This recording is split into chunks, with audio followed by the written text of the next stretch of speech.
Hey guys from Chaotic TV, welcome back to this third game of the best of three on Ohana from Group A of IEM Singapore about a month or two ago.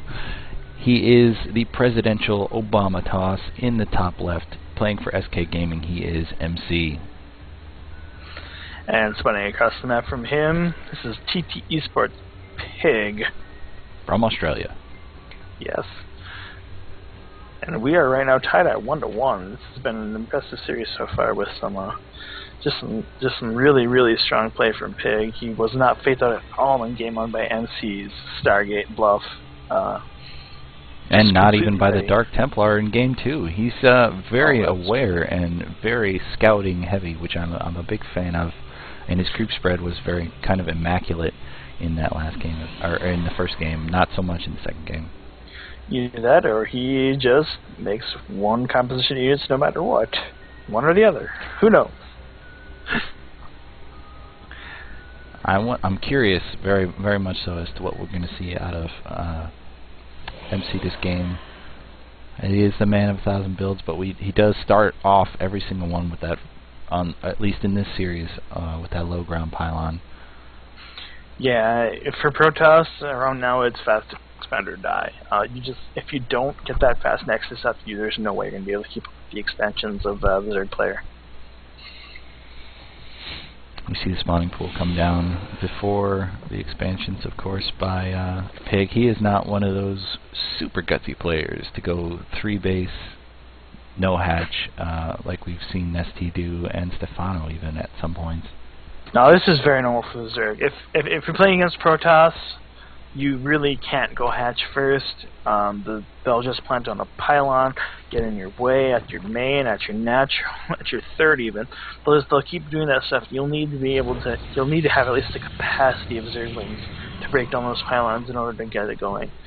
If you skip that spawning pool, they're just gonna block all of your expansions, and you're gonna be able to do nothing. Now, both Protoss and Zerg really want a third on this map, but the not choke point, the exact opposite of a choke point on this map for the third makes it not so easily defendable. You can't just simply wall it off like you can on Entomb Valley, and you need a bit of an economy just to simply defend your third base. So we don't see very many thirds coming out of Protoss early, but we do see the Zerg putting it down. But with these destructible rocks not taking out the defense via Queen and early roaches and Zerglings without speed is going to be negligible, and early Zealot push may just in fact force a cancel on this hatchery, which has been spotted by MC right now. Yeah, this is pretty normal for a Zerg player to take that third base. It's going to be all down to his decision making and his micro to be able to hold this. It's relatively standard, like I said. The Protoss player, if he wants to take his third base, he has got to get some kind of attack ready to be able to defend, whether it is a bunch of sentries or if it's some Colossus.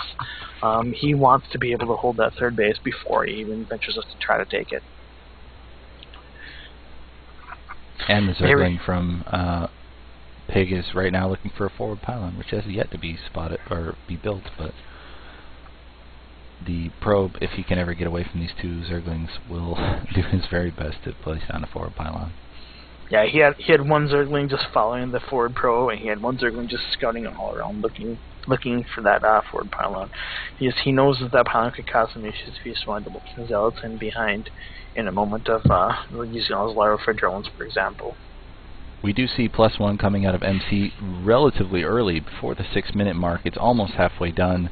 I imagine we'll see a number of gates drop down right after this, and we will see a 4-gate +1 is my Stargate. He getting ground units and a Stargate. I think this might be another mind game coming from out of MC. This might just be an ambiguous type build. He will be able to pick and choose whichever he feels is the most appropriate at the time when it comes time to start using these units. Either that, or he could do 3 gates with +1 stalkers along with the Void Ray to just add that extra firepower in against this Zerg army, whichever it is. Void Rays are so very good against roaches. Man, that takes a lot of balls to choose a forking build, as it were, the ambiguous one, as you call it. Most players, especially noobs, they pick one build and they go for it all the time to try to perfect it and climb that ladder. But MC, being Grandmaster Toss, Presidential Toss, Obama Toss, man of 1,000 builds, he can do whatever the frick he wants. Here we do indeed see 3 extra gateways to go on, bring up to 4 gates around the time his warp gate finishes, along with some void rays coming out. At the same time, Pig, he's got his evolution chamber coming in. He's also got a really, really fast layer coming in. He will be, as long as he scouts this Stargate, he'll be able to get some evolution chambers. Spore crawlers, those are the things to do against air. He'll be ready to deal with those as long as he can scout in time. Here's the MC warping in 2 forward pylons down where the 4th base should be for the Zerg. And of course Pig sees it completely, but the Void Ray is about to come in and just cream this Overlord, or just fly by the Overlord. So he's trying to save that forward pylon, with which the Void Ray would give him high ground vision and able to warp it in, but Pig is having none of that, and these Zealots are just going to walk around while the Void Ray tickles a lot of people with its much more painful tickle. It's like grandparent with long fingernails, not fun tickling. No, but at the same time, he did get those Zealots to warp in before the pylon was killed. So that's kind of a big deal. If the pylon dies while those are warping in, they're just cancelled, and he doesn't have nothing. And now he's warping in a robotics facility behind it, as well as some more Void Rays just coming along to add to the power of this army. He's going to expand right behind this. There's a huge difference between this game and the very first game where we saw a Void Ray come out of MC. The first game was a mind fake, and in this game he is going heavy Void Rays. He's just keeping the production going. He's got 3 out on the map now, and he will definitely use them to clean up these Overlords that are on the map and keep map control and keep Pig penned in, not knowing exactly what he's doing. Anyway, Pig penned in. That's a verb. Pig's dropping his infestation pit, and we will see a 4th base come behind this relatively soon. At the same time, MC is getting his robotics bay, and he's going to go straight into this huge Protoss death ball, the Void Ray Colossus type death ball, where it takes a strong composition of units to be able to deal with it. More corruptors than normal, usually, to take out this composition. And we do see an infestation pit just finishing for Pig, and the robotic support bay finishing for MC. But I'm curious as to what Pig is going to do with this, because we don't see a Spire as of yet. We don't see, and he's got plenty of money. He's really not macroing to the extent that he could be. Yeah, he has almost 1,300 minerals right now. I'm really, really surprised you don't see a 4th hatchery, or even a 4th and 5th hatchery. Yeah, I think he's going to take all this money. He's going to drop a bunch of units into infestors. He's going to get a bunch of overlords to get his supply maxed up, and I would imagine a ton of roaches coming behind that. Well, I hope he finds a good way to use it, because right now, I mean, he's going to drop a bunch of spine crawlers. He has a 4th base coming out, and already pre-extractoring on the Vespene gas geysers. Wow, I haven't said that word in forever. I had to think about it. But we still don't see a macro hatch, and I'm not happy with that decision not to build a macro hatch. The sheer amount of larvae that you need for most Zerg builds. Yeah, we're going to see him go straight into infestor roach type play. It takes a lot less larvae than the other ones. At the same time, we see him making 9 overlords right now. That's 900 minerals. Holy cow! He's going straight to max. He's got a Spire coming down, and it's a relatively good timing against MC's just finished his 3rd base, getting everything ready here. But we're going to see a huge standoff in this match. We're going to see a big battle. I'm guessing a max versus max type battle here. If MC keeps pushing right now, some perfect fungals will definitely shut down this attack. But if they're at all off, then MC can roll right over this composition with this extended thermal lance and these Void Rays. He just got almost all of those Zealots with the fungal, and here comes some really good force fields in, just making these roaches nearly useless.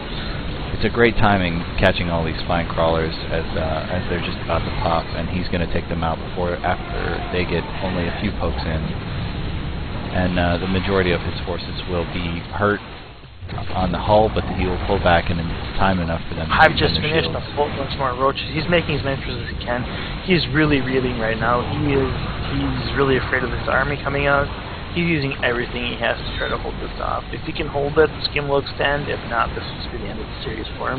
And MC is just keeping up the pressure. I expected him to pull back a bit, but not the Obama toss. He is going in for, we see some desperation approaches, the drone pull, and these two Colossi will just melt these drones, and this economy will be hurt to the point of no return.